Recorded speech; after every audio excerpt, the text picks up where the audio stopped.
नमस्कार। मैं हूं विशाल कुमार। पेशे से मैं एक डॉक्टर हूं और पिछले 6 साल से सुमन हॉस्पिटल गोपालगंज में अपनी सेवाएं दे रहा हूं। आज मैं लाइव हूं और मुझे लाइव लाने का श्रेय मिस्टर रंजन श्रीवास्तव को जाता है, जो कि द एक्सपर्ट जोन नामक एनजीओ के फाउंडर हैं। धन्यवाद रंजन जी।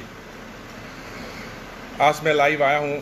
बहुत ही विकट परिस्थिति में फंसा है हमारा विश्व। हम लोग एक कोरोना नामक संक्रमण से ग्रसित हैं और मैं ये मुझे बहुत ख्याल आया कि मैं किन बातों पे बात करूं, लेकिन मेरे जहन में कोरोना के अलावा और कुछ आ ही नहीं पाया। और मैं एक डॉक्टर हूं, तो डॉक्टर होने के नाते मेरा फ़र्ज़ बनता है कि मैं कोरोना के बारे में जो भ्रांतियां हैं या जो उनसे हम डरे हुए हैं, हमारा समाज डरा हुआ है, तो उसके ऊपर मैं कुछ प्रकाश डाल पाऊँ तो ये समाज के लिए बहुत ही अच्छा माना जाएगा। तो मेरा आज का टॉपिक है कोरोना मिथ्स एंड फैक्ट। जैसा हम सभी को पता है और हम सब ने ये सर्च कर लिया है, जितना एक डॉक्टर को पता है उतना ही आज हमारी जनता को भी पता है कि कोरोना एक तरह का वायरस है, जिसे नोवल वायरस हम कहते हैं। मतलब एक नया वायरस है और एक वो डिजीज़ पैदा कर रहा है ह्यूमन बींग में, जिसे WHO ने नाम दिया है कोविड-19। COVID means corona virus, disease 19 मतलब 2019 में ये शुरू हुआ। तो ये एक नई प्रकार की बीमारी है जिसमें चेस्ट इन्फेक्शन हो जाता है और हमें पता है कि वायरस से लड़ने की क्षमता अभी मेडिकल साइंसेस में बहुत अच्छी नहीं है।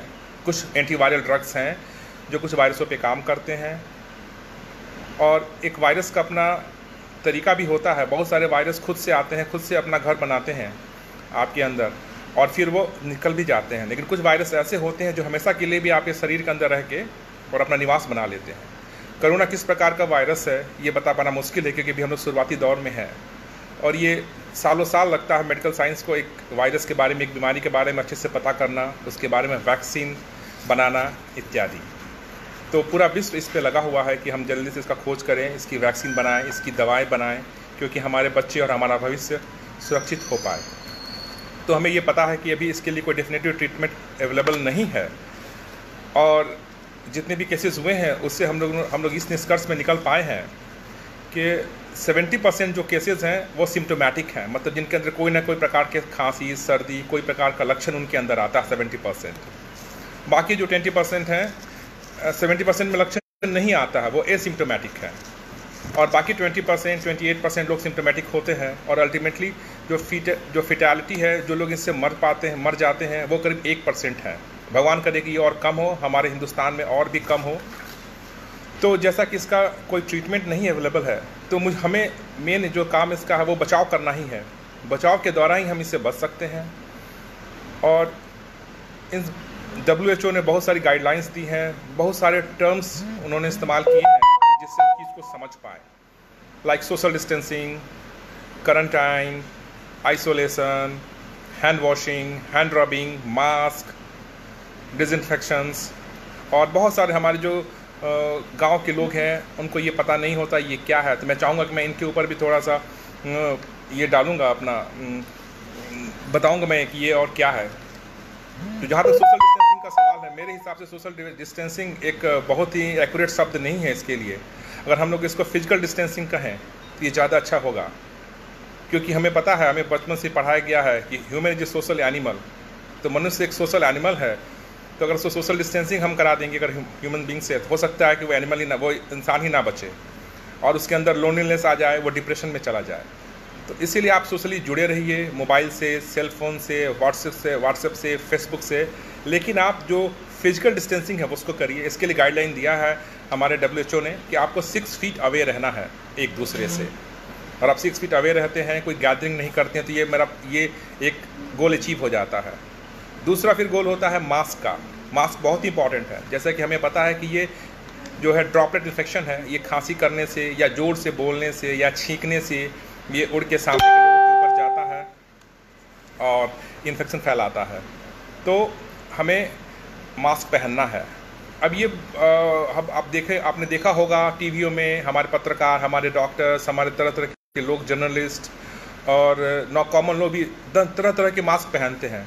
बड़ा फनी सा मास्क है, कोई पीले रंग का है, कोई बहुत बड़ा है, कोई छोटा है, किसी में एक छेद सा बना हुआ है, किसी में ब्लैक है। बड़ा कन्फ्यूजन है कौन सा मास्क पहने, और इसकी ब्लैक मार्केटिंग भी होने लगी है। कोई 500 में खरीद रहा है, कोई 1000 में खरीद रहा है, कोई 1700 लोगों में भी 1700 लोगों 1700 रुपीज़ में भी लोगों ने खरीदा है। तो जो गाइडलाइन WHO कहता है वो कहता है कि जो भी लोग कोरोना के मरीज का इलाज नहीं कर रहे हैं, वो अपने आप को या अपने परिवार को बचाने में लगे हैं, तो वो अपने घर का बना हुआ मास्क जो कपड़े का 2 बार या 3 बार फोल्ड, कम से कम 2 या 3 बार फोल्ड हो, ऐसा मास्क घर से बना ले और उसको पहने। उसमें एक आइडेंटिफिकेशन मार्क जरूर बनाए कि कौन सा फ्रंट है या कौन सा बैक है, क्योंकि हमेशा फ्रंट वाले को बाहर रखेंगे, बैक वाले को अंदर रखेंगे, नहीं तो क्रॉस अपने ही मास्क से खुद को इन्फेक्ट होने का चांसेस हो जाता है। और यहाँ पे एक बात और जानना बहुत ज़रूरी है कि अगर आप मास्क लगा रहे हैं तो उससे अचीव क्या होगा। तो मास्क लगाने से भाइयों ये होगा कि जो आदमी इन्फेक्टेड है वो अपनी इन्फेक्शन को फैला नहीं पाएगा। जब वो खांसेगा, वो छींकेगा या वो जोर से बोलेगा तो उसका इन्फेक्शन उसके मास्क के द्वारा उसके अंदर ही रह जाएगा, बाहर दूर तक नहीं जा पाएगा। 2 फीट पे या 6 फीट पे लोग बैठे हैं तो वो इन्फेक्ट नहीं हो पाएंगे। इसीलिए लेकिन हमें तो पता नहीं है कि कौन इन्फेक्टेड है, कौन हमारा बंधु इन्फेक्टेड नहीं है। तो अगर दोनों ही मास्क लगाएं, हम भी लगाएं और सामने वाला भी लगाए, और हम 6 फीट पे बैठे और दूर से नमस्ते करें, हैंडशेक ना करें, हग ना करें, जो कि हमारा कल्चर भी नहीं है।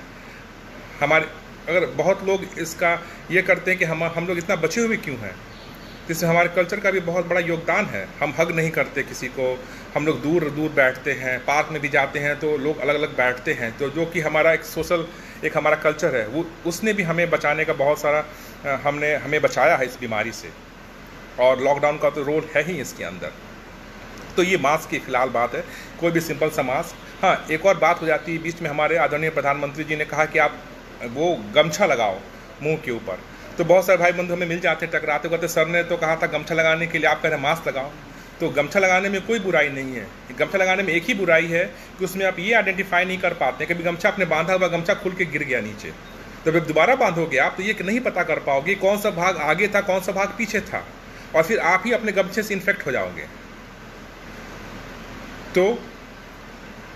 तो इसलिए गमछा लगा सकते हैं आप, लेकिन उसमें आप खुद को इन्फेक्ट करने के चांसेस आपके बढ़ जाते हैं। इसीलिए आप मास्क लगाइए कि जो चीज़ जिसके लिए बनी है उसको इस्तेमाल उसके लिए किया जाए। तो कोई बहुत महंगी चीज़ है नहीं, घर में सभी की माँ बहन इससे आराम से बना सकती हैं। उसके बाद अगला टॉपिक आता है हैंड वॉशिंग का। हैंड वॉशिंग बहुत ही इंपॉर्टेंट है। आप कभी भी जब बाहर जा रहे हैं, काम आप कर रहे हैं, अगर आपके ऊपर नाक के ऊपर मास्क है तो फ्रीक्वेंट हैंड वॉशिंग करने की ज़रूरत नहीं, क्योंकि आप जो भी हाथ में लगाओगे वो नाक और मुंह के थ्रू नहीं जा पाएगा, क्योंकि मास्क भी उसको प्रिवेंटिव बैरियर का काम करता है। तो मास्क लगाना है, कोशिश करना अगर चश्मा आप पहनते हो तो अगर आपके पास चश्मा दिया हुआ है किसी कारण से, चश्मा को हमेशा लगाओ, क्योंकि ये देखा गया है कि बहुत बार कफिंग से, स्नीजिंग से वो वायरस आँख के अंदर जाके, क्योंकि आँख भी एक ओपन एरिया है जिसमें सारी खून की नलियाँ हैं, तो वहाँ से भी एब्जॉर्ब होकर वो शरीर के अंदर जा सकता है। ये थोड़ा प्रीमेच्योर सा ये है, लेकिन ऐसा भी देखने को मिला है, ऐसी भी फाइंडिंग्स आ रही हैं, तो उन्हें आप लगाइए। और हैंड वॉशिंग के लिए भी गाइडलाइन दे दिया है WHO ने कि हमें 20 सेकेंड तक हैंड वॉश करना है और अच्छे से हाथ को धो लेना है। उसके बाद भी अगर किसी के पास हैंड वॉश नहीं है, कोई ट्रैवल में है, तो कोई भी ऐसा सैनिटाइज़र जिसमें 60% या उससे ज़्यादा अल्कोहल है उसको अपने साथ रखिए और अपने हाथ पे लगा लीजिए पूरे अच्छे से, और ये इसको इस्तेमाल करिए। अच्छा, WHO ये भी कहता है कि जैसे मेरे डॉक्टर बंधुओं के लिए बहुत ज़रूरी नहीं है कि आप मास्क ये लगाएं, ग्लव्स पहनें, क्योंकि ग्लव्स को सैनिटाइज करना थोड़ा मुश्किल है। ग्लव्स आप तभी लगाइए जब ग्लव्स पहनिए, उसको तुरंत डिस्कार्ड करिए हर एक पेशेंट को देखने के बाद।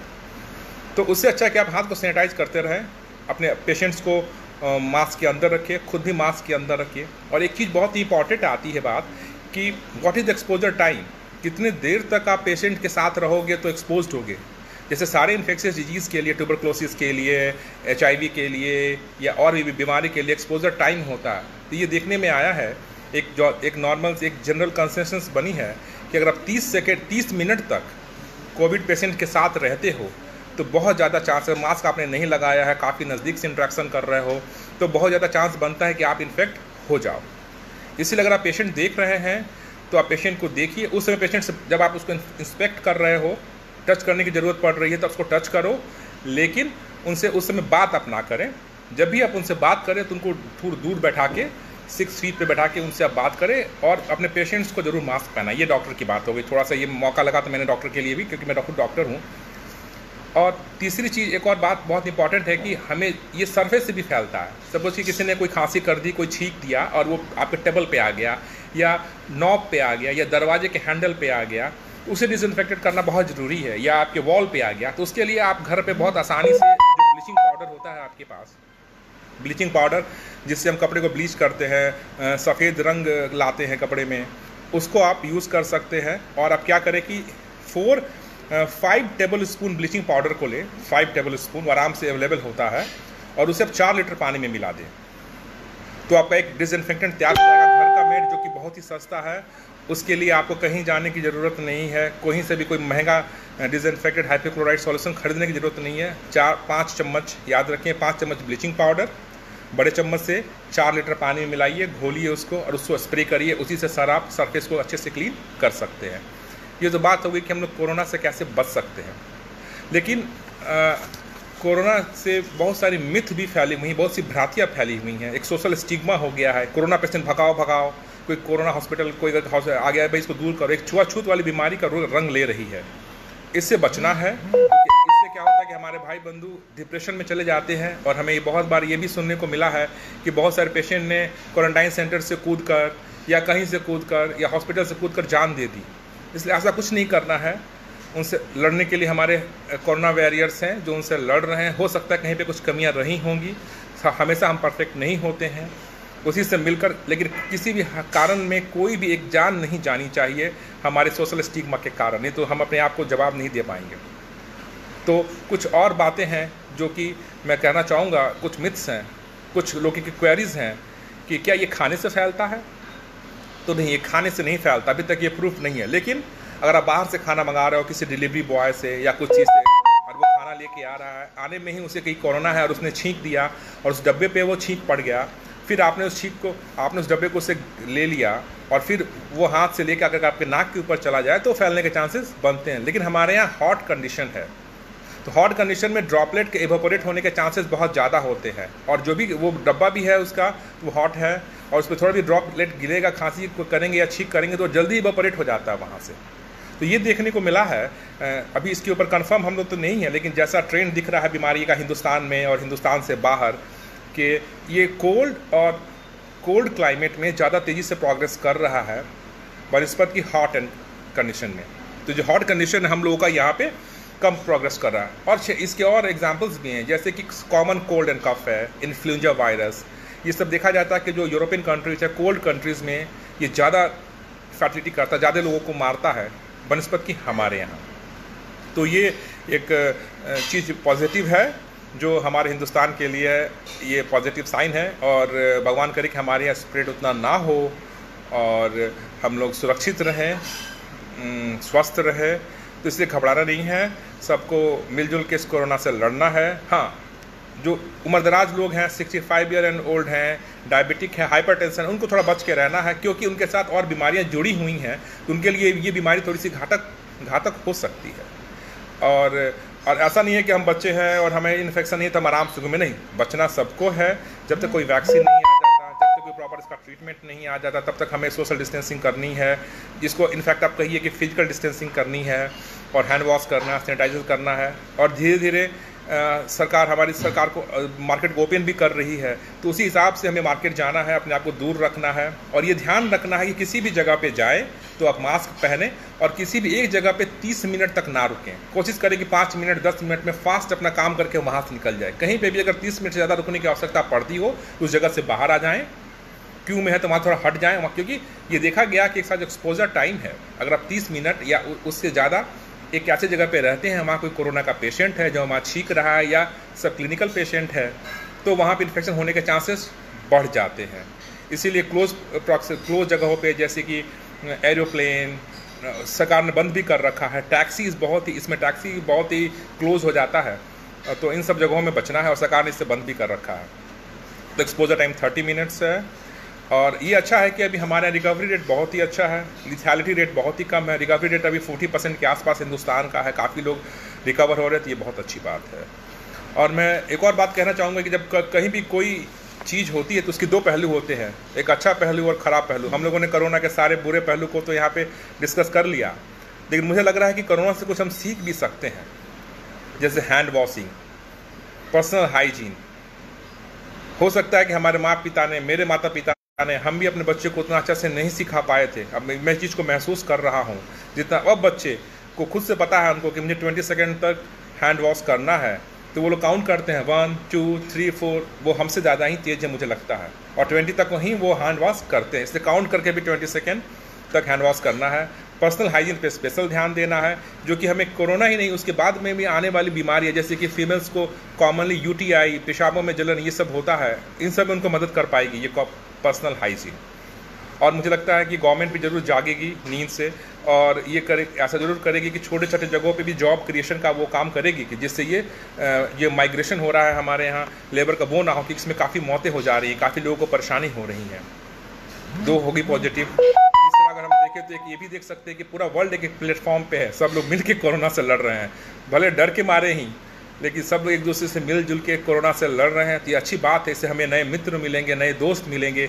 जो लोग बहुत सारी जगहों पे, अमेरिका में हमारा वेंटिलेटर जा रहा है, हमारी दवाइयाँ जा रही हैं, वहाँ हमारा और भी दबदबा कायम होगा, और वो लोग हमें पार्टनर समझ के उतना ही रेस्पेक्ट देंगे जितना हम लोग उनकी तरफ जिस निगाह से देखते हैं। देखिए, एक और बहुत अच्छी ये एस्पेक्ट है, और अगर कोई बुरी चीज़ है तो उसमें अच्छाई खोजना भी बहुत ज़रूरी है।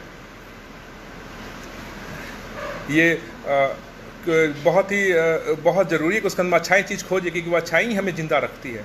पर्यावरण को लेकर भी, पर्यावरण काफ़ी खुश है, और काफ़ी पर्यावरण में काफ़ी सफाइयाँ हैं, कहीं से पहाड़ दिख रहा है, कहीं से हिमालय पर्वत दिख रहा है। तो ये हमारे शरीर को और हमारे पर्यावरण को दोबारा से अपने आप को रिवाइव करने की भी क्षमता एक हुई है। ये सब इसकी अच्छी बातें हैं। और मैं बस हाँ, एक और अंत में ज़रूर मैं कहना चाहूँगा कि हम लोग सैल्यूट करते हैं कोरोना वॉरियर्स को, जिसके अंदर डॉक्टर्स, पैरामेडिक्स, हमारे देश के बड़े बड़े हमारे PM, CM और हमारे पुलिसमैन, हमारे डिस्ट्रिक्ट मजिस्ट्रेट, इनफैक्ट अब तो क्वारंटाइन सेंटर बनने के बाद हमारे टीचर्स जो है जिन्होंने हमें इस जगह पे पहुंचाया है, वह भी जोर शोर से इनमें लगे हुए हैं। हो सकता है कि कुछ डॉक्टर पेशेंट्स ना देख रहे हों, उनकी अपनी बंदिशें होंगी, कभी कभी पुलिस वाले से भी परेशानी, दिक्कत में आ जाती है, किसी की पिटाई हो जाती है, या कभी कभी हमें लगता है कि नहीं कहीं सरकार ने ठीक से लॉकडाउन नहीं लगाया, मजदूरों को परेशानी हो रही है। तो हम तो भगवान है नहीं, हम सभी मिलजुल के ही एक कलेक्टिव प्रयास कर सकते हैं। जो काम डॉक्टर्स ना हो पाया, जो काम सरकार से नहीं हो पा रहा है, जो काम DM और SP से नहीं हो पा रहा है, हम कोशिश करें कि हम उनको क्रिटिसाइज कम करें, और हम उन चीज़ों को फिल इन द ब्लैंक्स, क्योंकि हम भी बीमार हैं, हमारे भाई भी बीमार हैं, तो क्यों नहीं हम उन चीज़ों को कम से कम करने की कोशिश करें, और जहां हम खुद से मदद पहुंचा सके। हम सरकार के भरोसे ना बैठे रहें कि सरकार ही सब कुछ करेगी, और सरकार जो करती है सो करती है, कि सरकार ने भी तो, हमने ही सरकार को बनाया है, तो सरकार भी हमारी है। तो इसीलिए उस पर नहीं जाना है हमें अपने जितना कोशिश करना है कि जितना हम खुद से खुद अपने लोगों को मदद पहुँचा सके, अपने भाइयों को मदद पहुँचा सके, हम कुछ जॉब दे सके तो बहुत अच्छी बात है। किसी को जॉब लेने का अधिकार हम लोगों का नहीं है इस समय, तो ये एक रहेगा हमारा कि हम मिलजुल के कम्प्लीमेंट करें गवर्नमेंट को, डॉक्टर को और पुलिसमैन को, सबको, कि चलो भाई जो गलत है सो है, लेकिन सब मिलजुल के इस चीज़ में साथ लगे रहें और इस चीज़ को हम लोग करें। अब काफ़ी बातें हो गई, और मैं फिर से एक्सपर्ट जोन के रंजन श्रीवास्तव जी को और आशीष जी को बहुत बहुत धन्यवाद, आकाश जी को बहुत बहुत धन्यवाद दूंगा।